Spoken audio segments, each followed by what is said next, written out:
Man, NASCAR is absolutely electric right now. And it's not just because of one massive headline, it's because two huge, completely different stories are exploding in the garage at the exact same time. One is the kind of feel-good, jump-off-your-couch performance that reminds you why you fell in love with this sport. The other is the kind of shadowy, tension-filled drama that has everyone side-eyeing each other and whispering real questions in the haulers. Put them together and the whole Cup Series feels like it's sitting on a powder keg with the fuse already lit. This might be one of those early season moments that completely flips the vibe for the rest of the year.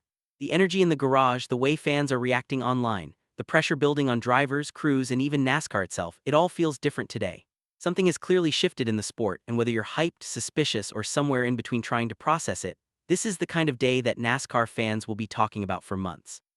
So let's break both of these massive stories down one by one.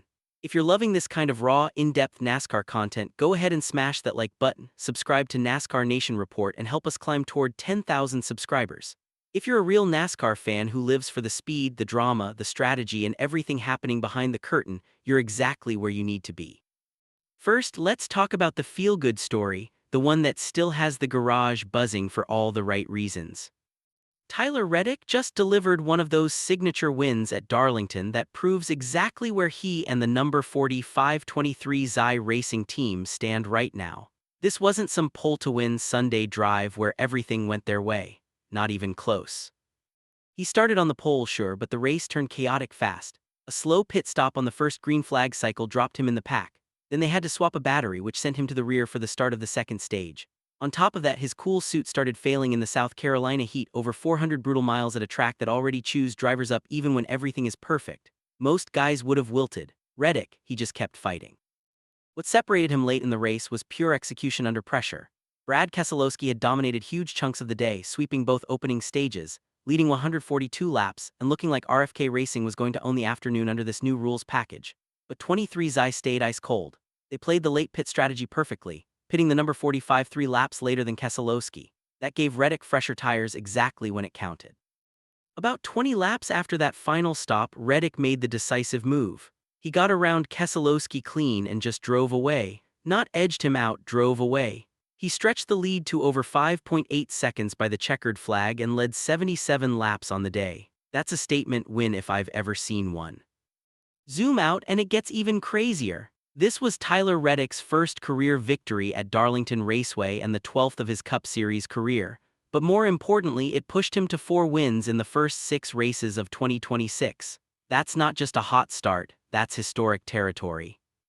As Fox pointed out after the race, he's now joined Dale Earnhardt in 1987 and Bill Elliott in 1992 as the only drivers in modern NASCAR history to win 4 of the first 6 races in a season. When your name starts getting mentioned next to those legends, people sit up and take notice.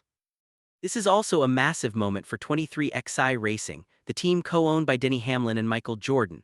These 4 wins already match the most the organization has had in any single season since launching in 2021. Michael Jordan himself came on Fox Sports 1 afterward and called Reddick's drive unbelievable.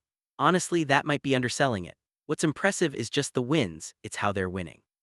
Different tracks, different conditions, different problems thrown at them, and they keep finding answers.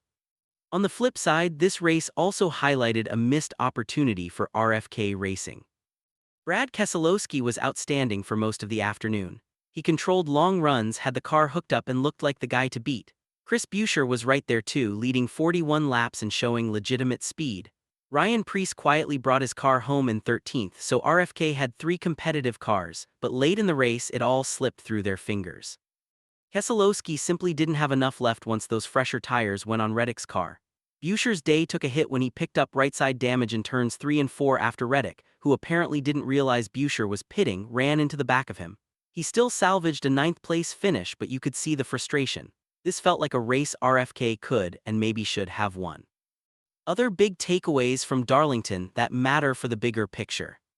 Carson Hocevar put on a show for Chevrolet. While Hendrick Motorsports didn't quite have its usual bite, William Byron was their best in 8th.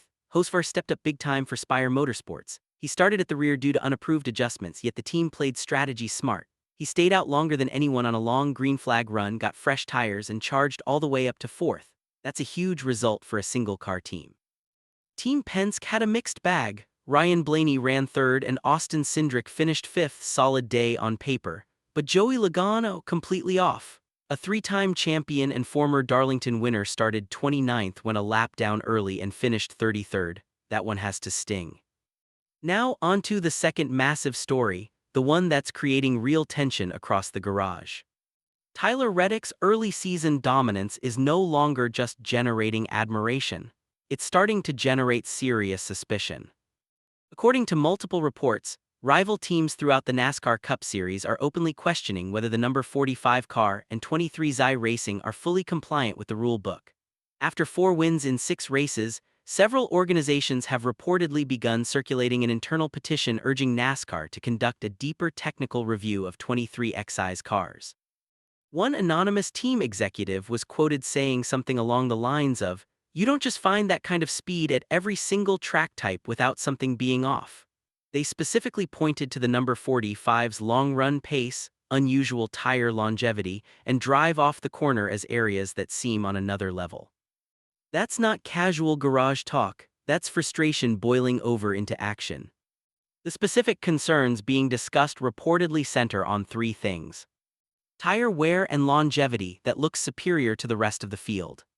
Acceleration and drive off the corners that's noticeably stronger. Consistent long-run speed no matter the track or conditions. When you watch how Reddick handled Darlington, battling electrical issues. A failed cool suit losing track position and still pulling away late, you can understand why people are talking. This isn't one-track magic, it's happening week after week. To be completely fair, NASCAR has already addressed the chatter. The sanctioning body says every car goes through strict pre- and post-race inspection, and right now there are no findings of any rules violations. 23xi Racing is pushing back hard, saying their performance is the result of preparation, execution, great people, and a driver maximizing the car. And here's the truth. Great teams do separate themselves through better engineering, smarter strategy, cleaner execution, and drivers who just don't make mistakes. That possibility is very real. But from a fan perspective, this is one of the biggest storylines in the sport right now because it touches on something NASCAR must always protect: competitive integrity. When one team gets this hot this early, the rest of the garage starts looking for explanations. Some of it is jealousy, some of it is genuine concern, some of it is just the nature of the sport. But the noise is getting louder while the wins keep coming. So that's the full picture of this wild Darlington weekend. On one hand, Tyler Reddick showed he's not just fast, he's mentally tough, disciplined, and backed by a team that refuses to quit. He overcame real adversity, outstrategized one of the best cars on the track, and delivered a historic performance. On the other hand, that same dominance is creating real backlash, with rival teams now questioning if it's all too good to be true. The pressure is now everywhere. On Reddick and 23xi to keep proving its pure greatness. On NASCAR to keep inspections airtight and transparent. On the rest of the field, Keselowski, Buescher, Blaney, Byron, Hosvar, Logano, and everyone else to close the gap before this season gets completely away from them. As fans, this is the kind of moment that makes the season feel alive. Greatness, pressure, doubt, garage politics, and raw on-track racing all colliding at once. Whether you believe Tyler Reddick and 23xi are simply that good right now, or whether you think the garage has every right to demand even harder answers, one thing is undeniable. The entire NASCAR Cup Series is chasing one team, one driver, and one story that keeps growing every single week. Drop your thoughts in the comments. Are you team they're just that good, or are you worried something else might be going on? Who's going to be the first to beat the number 45? Let me know. If you're a real NASCAR fan who wants honest breakdowns and real conversation, hit subscribe and turn on notifications. NASCAR Nation Report is brand new and we're building this thing together, one race at a time.